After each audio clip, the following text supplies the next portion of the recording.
What is going on, everybody? I am back today to talk about a movie that, to be quite honest with you, I had no idea really what it was about. All I knew was that it starred John Leguizamo and Barbie Ferreira. And I've enjoyed John Leguizamo throughout his career in a lot of the different projects that he's shown up in. Most recently, I remember him with his small role in The Menu, which I actually just did a review for not that long ago as a part of my culinary cinema series. And he was great in that movie. I thought that he was really enjoyable. And throughout his career, he's done a lot of projects I've really liked. And as far as Barbie Ferreira is concerned, I really liked her performance in Euphoria. I haven't really seen her in much else, but she was very good in that show. And so I was looking forward to watching this movie for that particular reason with those two actors. And the movie I'm going to be telling you about today is Bob Trevino Likes It. Bob Trevino Likes It is directed by Tracie Laymon. Lily Trevino unexpectedly befriends an online stranger who shares her self-centered father's name. The new Bob Trevino's support could transform her life. So I didn't know much about this movie. I was very excited to watch it solely because of the actors, and little did I know that this movie would be in contention for one of my favorite films of the year. I was trying to concisely form the right words to sort of describe how this movie made me feel. And I'm going to do the best that I possibly can. But every now and again, I watch a movie that feels so deeply personal and like it hits a part of you that feels like it's difficult to reach to. And this movie is so beautiful, and that I learned afterwards this is like the director's lived experience, like it's based on some real things that happened. And that's just mind blowing to me because this movie has such a beautiful, empathetic lens to people who experience this type of familial trauma in a very realistic way, in a way that I feel like the conversations, like moments, there's like elated levels of emotion. And I've seen some middling reviews for the movie that, like express that there's scenes in the movie that don't work as well for them because of like the way characters react. But as someone who's experienced stuff like this in real life, it felt very real. I did not feel like any of it was hokey. I didn't feel like any of it was overwritten. And I'm going to talk about this in detail with you today because I just absolutely loved this. So, at the beginning of the movie, we are introduced to Lily Trevino, played by Barbie Ferreira, and she lives at this house where she takes care of this young woman, Daphne, who she needs live-in care. I'm not sure if they expressively say what she has, but like she's in a wheelchair and she can do some things on her own, but she needs a live-in care assistant. And so that's what Lily does with her. And so they spend a lot of time together, and we see her meet up with her father at the beginning of the movie, Bob, played by French Stewart. Just from their first interaction at the restaurant that they go to, you can tell the relationship between these two characters is not good. He seems to have kind of an off-putting personality. He's also incredibly emotionally manipulative in using everything that Lily says against her, making her feel bad that like she's cost him money, making her feel bad that she responds to things that he says incorrectly, essentially just making her feel bad about being alive. And he wants her to come out with him on a date with one of 20 different girls that he's trying to see because he's trying to like lock down someone and get married. And so she goes out to that dinner with him, and it goes horribly wrong because she messes up the information that he gave her about one of the 60 different women that he's been seeing, and he blows up on her and treats her horribly. And as we learn early in the movie, Lily, because of the emotional damage that she suffered in her life, is passive. She kind of just rolls over about everything. Her boyfriend cheats on her. She just kind of rolls over about it. People treat her bad in public. She just kind of completely and totally avoids confrontation. And she has no one really in her life. She doesn't have friends that she spends time with outside of her dad. Her mother, as we learn early on, got addicted to drugs and is no longer a part of the family, so she knows nothing about her mom. And so she feels completely and totally alone on top of all this mental health damage that she has. And she gets on Facebook one night, and after her dad completely cuts her off, doesn't talk to her anymore, and she's trying to search for him on Facebook to see if he has an account, and she finds a Bob Trevino account with no profile picture. And so she friends him online, and the two of them message, and after deep scrolling through his profile, she finds out Bob Trevino is not her dad. It's Bob Trevino, played by John Leguizamo, who works as a manager for different properties. I think he does like safety inspections and has to make sure that like property transactions go through correctly.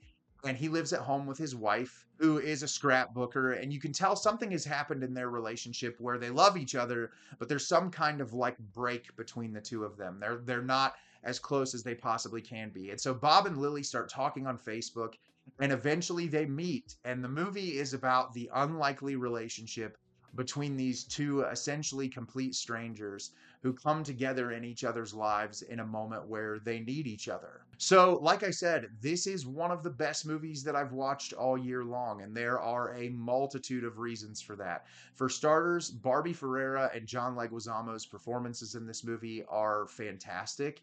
Barbie Ferreira, her character, obviously, as I said early on, going through a lot when it comes to the trauma that she has experienced, the way she reacts to certain situations. And I feel like in every scene in this movie, when she's being reactionary to something or she's responding to a certain situation, it's completely and totally believable. You can kind of feel the pain in her face, whether it's like completely expressed or if it's behind the eyes. And I think that that just really showcases an incredible talent. And I really loved her performance in this movie. Thought she was outstanding.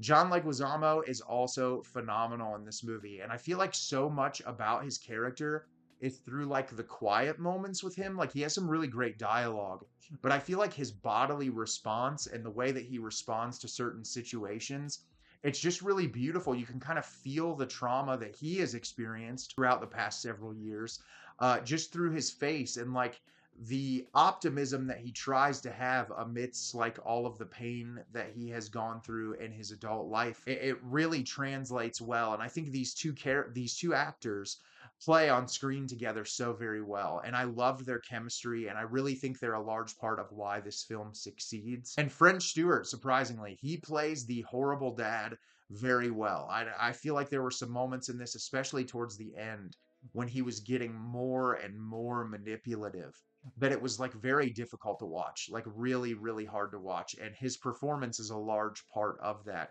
And the entire film is filled with great performances. And I feel like it's also very well shot, and the utilization of music in the movie works really well to its advantage. Like it looks really nice, and there's a lot of attention to detail in like setting to kind of give you an idea of where these characters are and just their current environments, like where Lily lives and what kind of life she's experiencing after all of the trauma that she's experienced in her life. And like I said, this movie hit me in a way that it was so deeply personal and moving, because not to get like completely personal in my life, but I have no relationship with my parents anymore.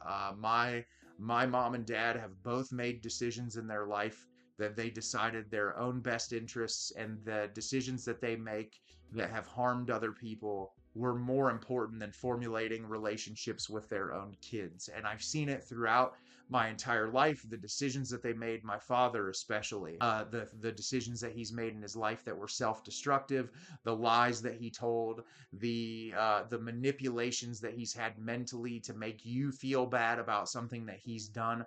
I experienced that. And my father, was an incredibly personable human, that was very easy to like. People would immediately kind of fall under his spell, but he could use that against you very quickly. And so throughout my life, and especially now into my 30s, I've experienced a lot of trauma associated with my depression and my anxiety associated to the manipulation that I experienced when I was a child. And it's often directly reflected the way that I respond to specific situations, whether that be like being passive if something like, makes me mad, or like a person does me wrong. I'm not always willing to like resort to confrontation because of the fear of what I was afraid of in confrontation when I was younger. And I don't have never necessarily had a Bob in my life, but I have people in my life that have helped me overcome those things to an extent. You can't ever get rid of them. Like as much therapy as you can do, or as many drugs as you can take, or whatever route you go, you can't erase trauma completely. It's going to live with you in some way, shape, or form or through your life. And a lot of it is about how you process that trauma.